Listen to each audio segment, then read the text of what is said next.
So, anyways, the most important, what I covered last month, if you guys remember, the most important thing, of course, is the singing. Yeah. So like, there's a lot of guys that, oh, I don't like learn how to play Sanshin, but then, from the Okinawan cultural perspective, again, yeah, it's the tradition of uta Sanshin is, and the uta is the singing. The song part is the most important part. Yeah. The Sanshin just accompanies the uta. Yeah. So it's just like, again, the example I gave the last time too is, you're saying, oh, I like doing hula, but I don't like move my legs. I just like move my hands. You cannot, right? I mean, yeah, if you're perfectly functional, you cannot do that. So it's the same idea, It's, we live in a guitar-centric culture, right? That, there's no such thing as a Jimi Hendrix or a Carlos Santana in Okinawa Sanshin. The guys that are considered the best musicians are the guys that sing and play. And, usually you judge the musician by their singing. Yeah, so that's just the way it is. Okay? So for those of you who've done other kind of singing and stuff like that, don't worry. You're going to start at the bottom with everybody else. Okay? So those of you who never sang before, the good news to you guys is everybody's in the same boat. Yeah? Okay, so Eric did an extensive talk on the language. And one of the things that's really disturbing right now, and because people don't speak the language of Okinawa, the sound of the music is changing because they don't speak the language, they don't know how to pronounce the words, they don't know how to accent the words. And so the way that they take out the song is just syllables, it's empty syllables. And then the big thing is that Japanese, to most people, Japanese, Okinawan, the pronunciation sounds the same. They're completely different. Not completely different, but they're very different. Yeah, Okinawan vowels and Japanese vowels are very different. So I'm going to kind of go over some of this kind of stuff. Yeah. And hopefully we can build off of that. Yeah. So my two big pet peeves. Yeah. Number one is we don't have any F sounds in here, but there's a lot of F sounds in Okinawan only because Japanese only has one F sound. It's fu. Yeah. Okinawan has fa, has fi, has fe, and fu. Yeah. So you get three more syllables than Japanese. And in addition, there's more sounds in Okinawan. Yeah. So there's there's standard Japanese doesn't have T sound. Yeah. Okinawan we do T. And standard Japanese also doesn't have tu, but Okinawan has tu as well. Okay. So Okinawan has ha and fa, has he and he, he and he. Yeah. There's no more fo, it's just ho. Okay. So my big pet peeve is all these F sounds. Yeah. You have to learn how to pronounce the F sounds. Okay. So if you say fun, right? Try it. Okay. Notice what happens with your teeth when you say fun. Fun. Okay. You feel your teeth touching your lip. Fun. Okay. Try to do this. It's like you handicapped. But try say fun without without moving your lip, without moving your teeth to your lips. Fun. Keep that fun. Space open. Fun. You can move it close, but don't let it touch. Fun. So it's like a mix between ha and fa. Yeah, ha and fa. But so I shouldn't hear the.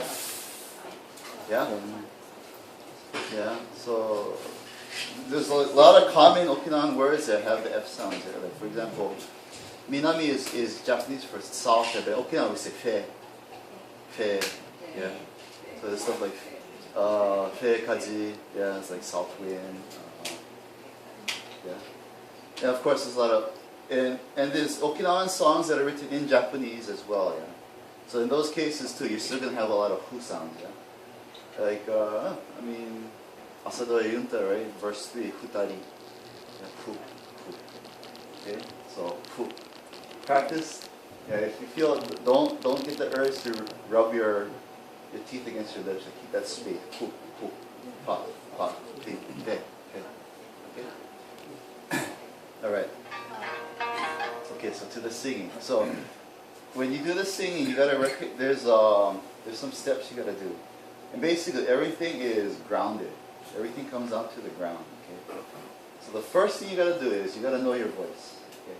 And so you got to kind of know where the, I like to call it the baseline of your voice. Basically, this is the, if you're not doing any effort, because when you speak, right, we have what we call intonation, where you go up and you go down, you move. So speech itself is a little musical, yeah? But you're only using about this much. When you sing, you expand that range to about that much. You know? So, but if you were to flatline your voice, the most dead, the most relaxed, it's like when you get up in the morning, okay? No effort, no strength in your voice. Okay, so try and do that. Just don't try to go low, don't try to go high, just right at that baseline. Try to do Find where that's vibrating. You gotta locate, okay, you gotta kind of feel where that vibrates in your throat. Yeah, sort of like right around here, right? Okay. Basically, you gotta locate your larynx, okay? Okay. So here's a trick now, okay? The idea is you want that to vibrate the whole time that you sing, no matter how high, how low. Okay?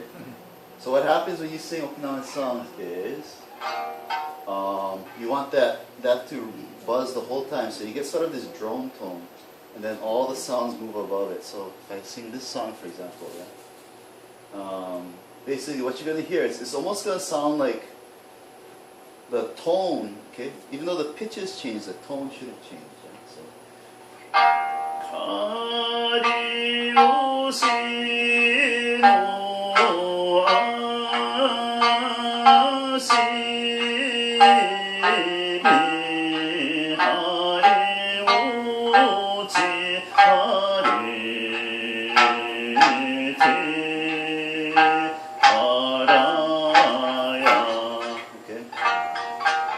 So basically what you're doing is you're basically kind of like relaxing on that point, okay? And what you want to do is you want to try not to move away from it, okay? Next thing is you got to locate pitch, okay? So, and that's a pretty simple thing, right? Okay, so what I want you guys to do is, so don't worry about that baseline tone for now, okay? Do whatever it takes, get yourself to this pitch. So go. Stay on so so girls, you guys are an octave higher than the guys, yeah? Don't worry, it's high for everybody, okay? So here we go. So no matter what you do, okay, but when you get to that note, okay, try and recognize where it is you're placing it in your throat, okay? So let's just try that.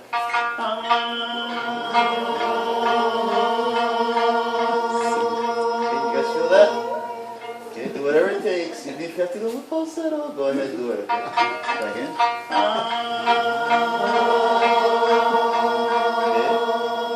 Okay. Alright. So now, the idea behind singing Okinawan style is you're going to have to merge the two. You're going to have to get up to that note without actually moving up to it. Because your natural, right? Your natural tendency is to move up, higher into your head. Yeah? So if I were to do this, let's go. Go ahead. Go follow me. You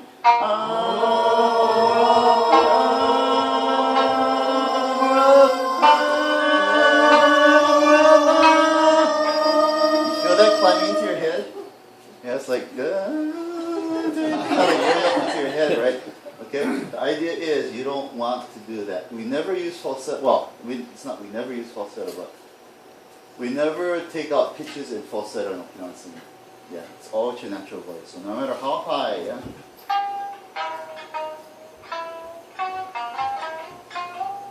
This is the highest note that we have.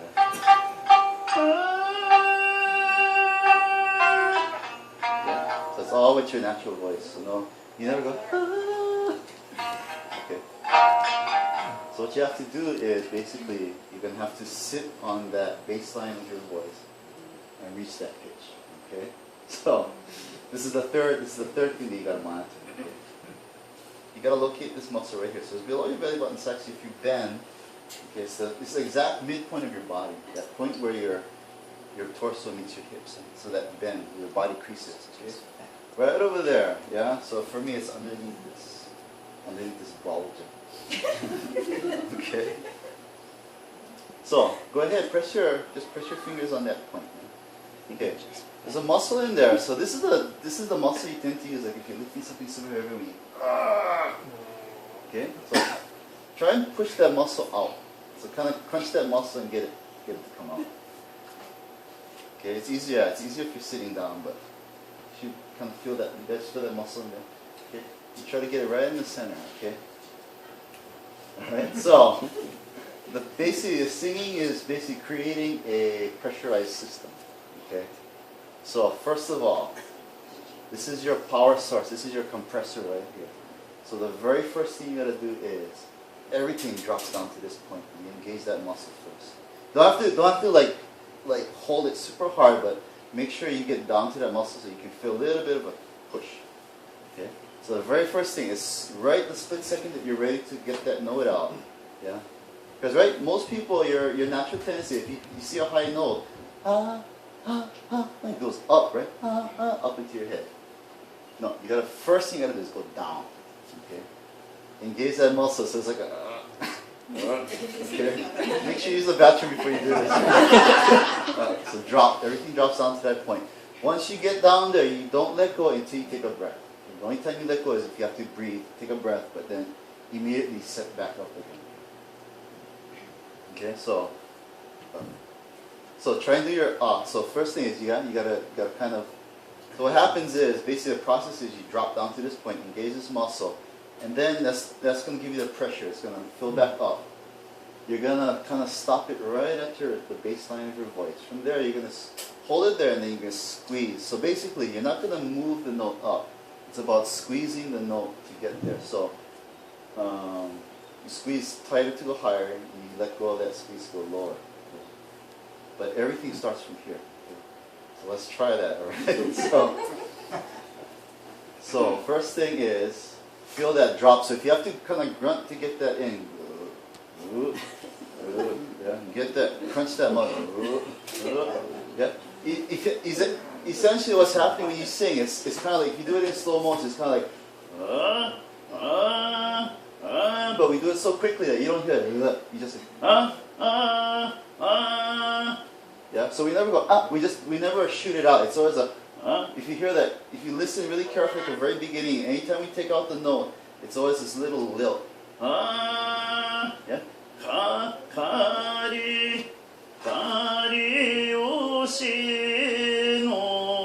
It's just a series of lilts. Basically, we're always kind of pushing back down. Okay? Alright, so go ahead. Let's try to get that high note, okay? So the idea is that actually if you put your fingers right about here, yeah? This should, if you do your relaxed voice, that same vibration that you feel when you do that, when you do your note, it should be the same, the vibration should be just as intense. If you go falsetto, if you go all the way up and here, always like this, you feel that vibration is going to diminish. Yeah? But when you're speaking into your regular relaxed voice, this is the vibration here is very intense. So basically, if you get that high pitch and you can feel that vibration at the same time, then you're pushing correctly. Okay? So here we go. So remember, first thing, engage this muscle, and then push up, and then fill up, and then squeeze. Okay? So you shouldn't feel anything going into your head, and I can tell from your face. For whatever reason, your face gives it away. It's like your eyebrows go up, or you can. Other people do this. You can see the elongating the back of their neck. But basically, everything here should be completely relaxed, completely stoic.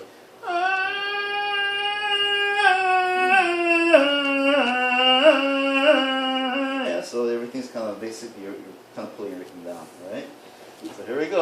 We'll start, and this is low, This is low, so you guys should all be able to do this. Okay? Remember, engage, and then pressurize, and then come up. Okay, ready? So Try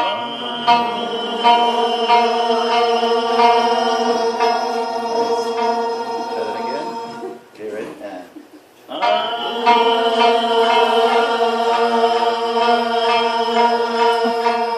Alright, good. I see some of you guys stretching. You gotta pull down, pull down. Alright. So when you do this, actually, it's gonna sound weird because the beginning part is you're gonna get used to kind of maneuvering all that. Yeah? So it's gonna sound a little dead when you sing that way. Right? So the idea is that you don't move your mouth too much. Okay. Basically, the song happens right in here, and then it just kind of happens to come out from your mouth. It's sort of the difference between, like, say, a guitar and the sound hole for a guitar versus the sound hole for a trumpet. Like a trumpet, the horn, the sound is actually coming out from the horn. Yeah? Like a guitar, there's a sound hole, but it's basically it resonates all inside that body of the guitar, and that sound is the only opening that it comes out from there. That's your mouth. You're not trying to shove the sound from your mouth like a horn. Basically, it's all in here. And then once you get this engaged, everything else is relaxed enough that your whole chest cavity resonates a little bit. So that's how you get the volume. So the idea behind Okinawan singing is you want the volume, but it's actually, you're not trying to like shove your voice, you're not yelling, you're not trying to like throw your voice forward. You're actually singing bigger. So the louder you want to go, you compress more so that you can open up more. Yeah? So like, you know, the regular volume is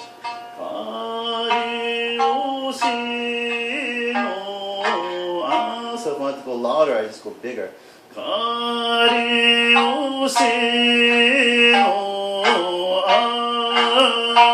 end up actually opening up more to get that volume. So that's the whole idea, is that basically for your listener, if they're sitting right in front of you, it shouldn't be blaring in their ears, but if they're sitting 20 feet, 30 feet back, they should still be able to hear you. Not as clear, but pretty clear. Yeah. And Sanshin's actually made the same way too. It's kind of like, it's the same, it's a general rule in acoustics. Yeah. It's a good acoustic instrument. It sounds clear and nice and clear right in front of you, but it's not blaring, but it's loud enough that if you go far back, you can still hear it. So that's what you want to kind of aim for your voice. It's about clarity.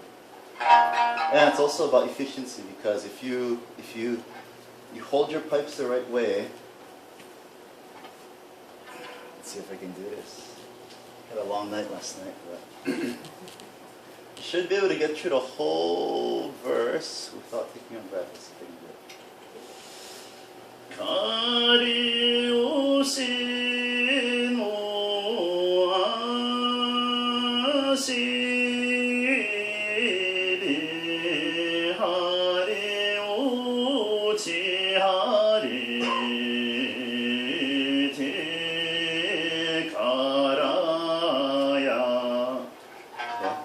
So basically, it's about being stingy with that air. Yeah? So just like if you play a flute, right? If you hear like somebody who's just beginning, you hear all this air coming out of their flute, right? And very little tone, but sort of for that, for your flute, you want a rich tone with no real air interference. Same thing with the singing. Okay? That's why it's all about that compressing, pulling in. Okay. So when especially when it's easiest when you're sitting down. I mean, the easiest if you're actually sitting on the floor. That's that on your knees, but I mean, it's hard on your ankles actually. But anyways, if you're not doing it, the second best thing is sitting on a chair. You can still feel that compression. Once you get used to that, then you can actually stand up and do the same thing. But anyways. Okay, so let's try do this. Let's try actually. So now, when you do the low notes, yeah? Now, you start getting into these low notes, it's actually closer to your speaking voice. So a lot of people, what they do is they slack off. Like, oh yeah, I can sing that note without trying it. It's, so you just kind of like drop back down to your natural voice. Yeah? But the thing is, there's no dynamics in Okinawan singing. Yeah? We don't go, we don't do that. Yeah, it's people think you're mental or something. It's basically one wall of sound that you go throughout. Yeah?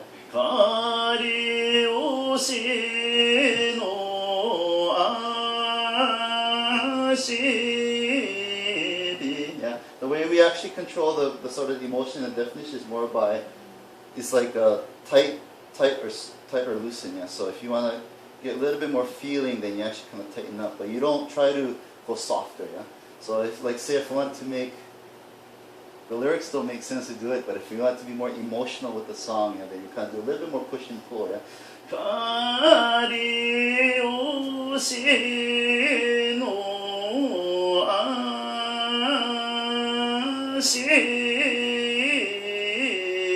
Yeah, so that's the way you kind of do it. You don't go enka style. You don't do loud and soft like that. So basically, once you get that out, which means that the high notes you tend to push a lot harder because you need to get a lot of volume out. Yeah. In this song, it doesn't go too high, so it's a bad example. So if you have like a song like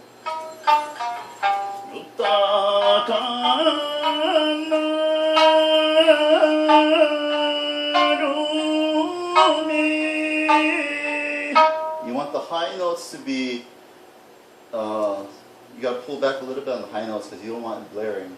But the low notes, you want it just as clear and just as loud as the high notes. Yeah.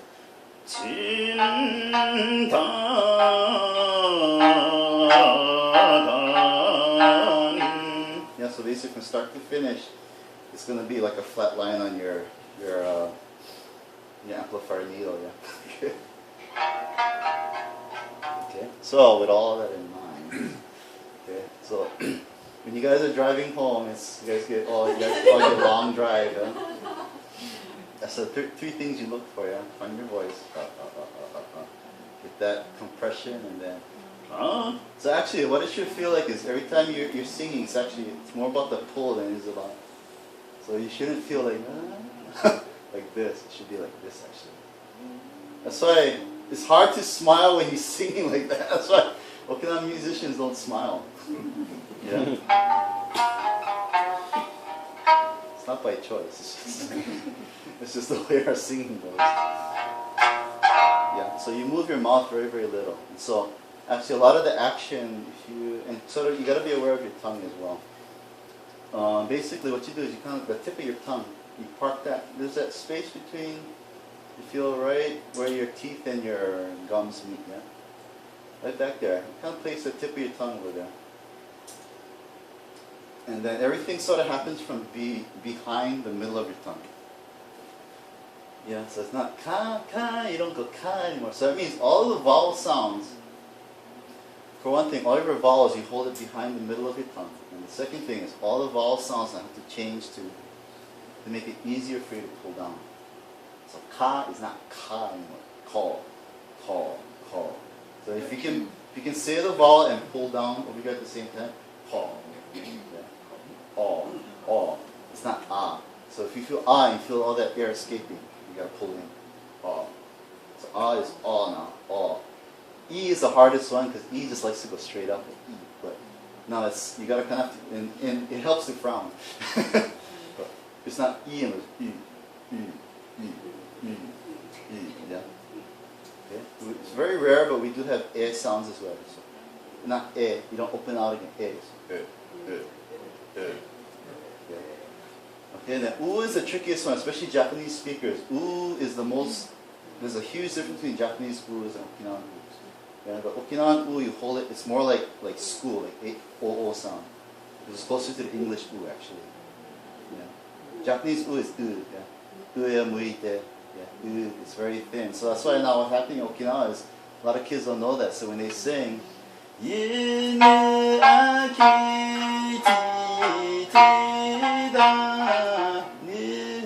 because they sing like this. So it's yeah. Yo no aki ti yo. Yeah. And then especially now you also have to have that pull, yeah. So okay, and then we also have O as well. So O and U look very, very similar. They should feel very, very similar. Yeah?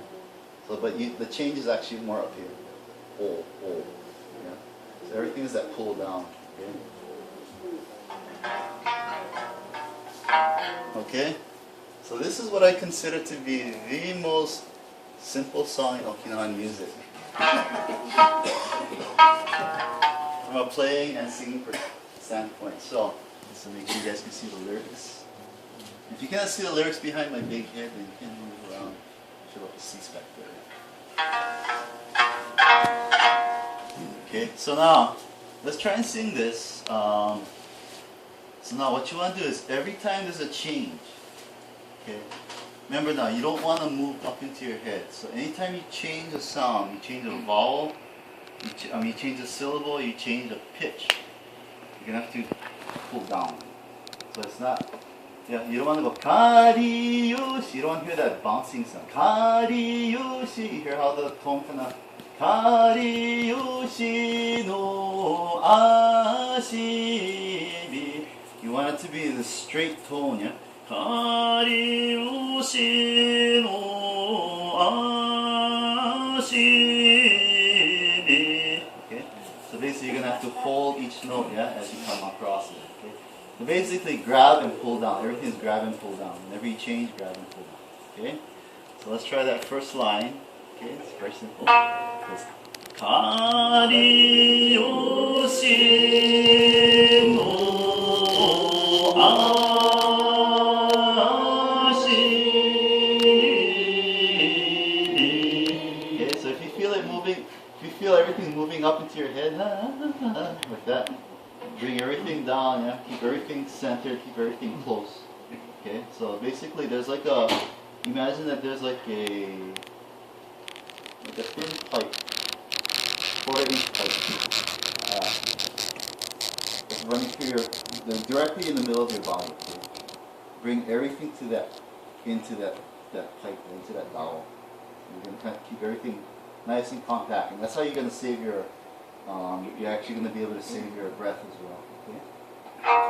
Let's try that again. Okay, ready, and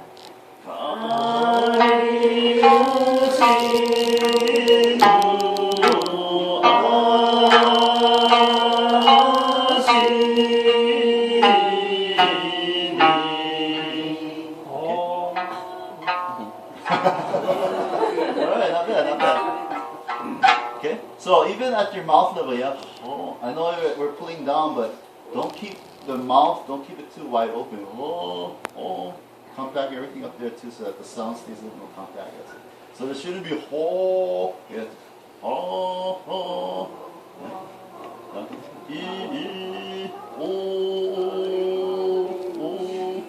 Okay.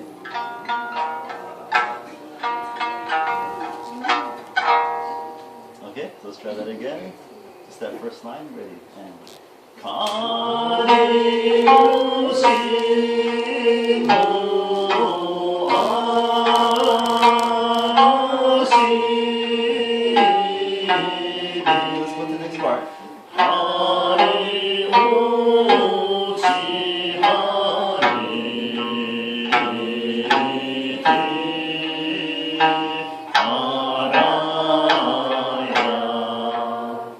You guys got that? We'll see. Go ahead and sing it without me, okay? Ready? And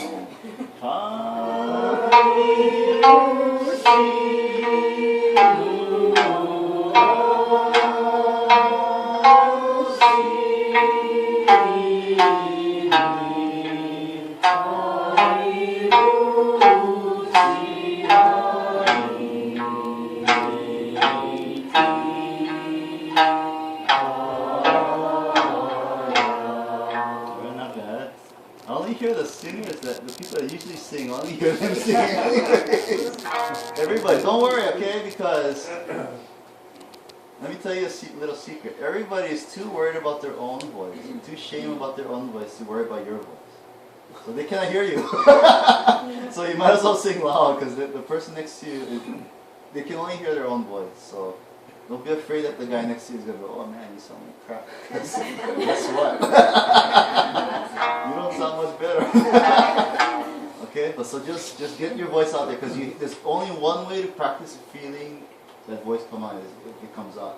You can go through all the motion and stuff, but if you don't actually have your voice come out, you need to feel that the air run through the pipes, and you need to feel how you're going to grab the air when it comes through. If you don't go through that motion, you don't actually produce the sound, and you don't produce the sound loud enough, you're never going to be able to master it. So, like I said, don't worry. Everybody's too worried about themselves, and they cannot hear you. Okay, so here we go. Try it again. And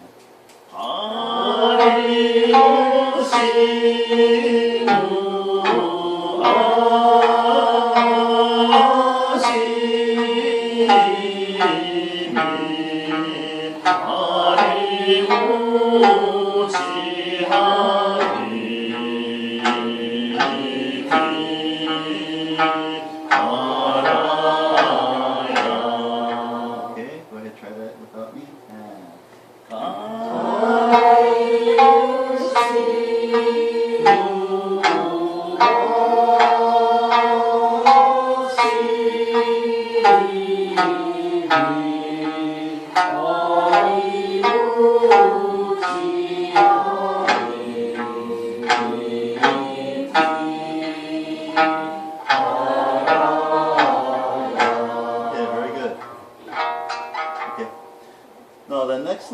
Okay?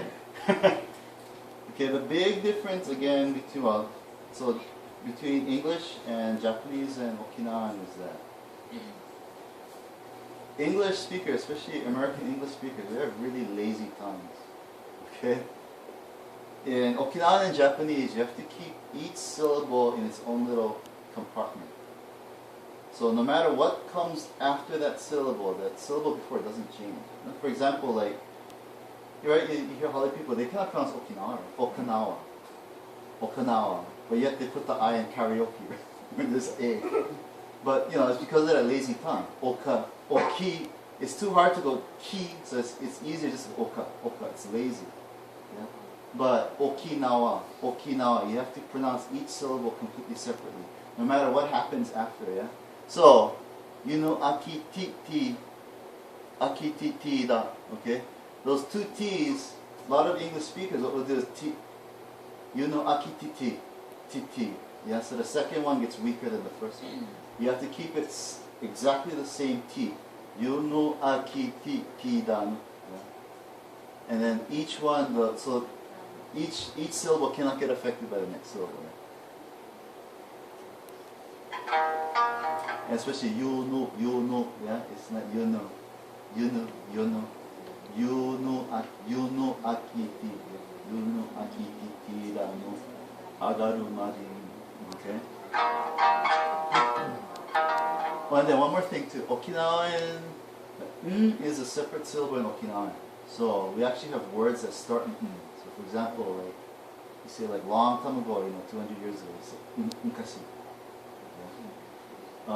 You, like a you. Nji, yes. To look at unjum, yeah. Umeboshi, yeah. Umi, yeah. Younger sister, older sister, So, yeah, is a separate. You can't count that separate. So that's why it's not madin. It's not, yeah. Madin. The is completely separate. Okay, so let's try saying the same melody, just different lyrics. And the nice thing about a lot of Okinawan songs is that basically it's like crossword puzzle. Right? You just change out the slot that the syllables go in. But basically the syllable changes the exact same spot for each verse. Okay. Here we go. Yo.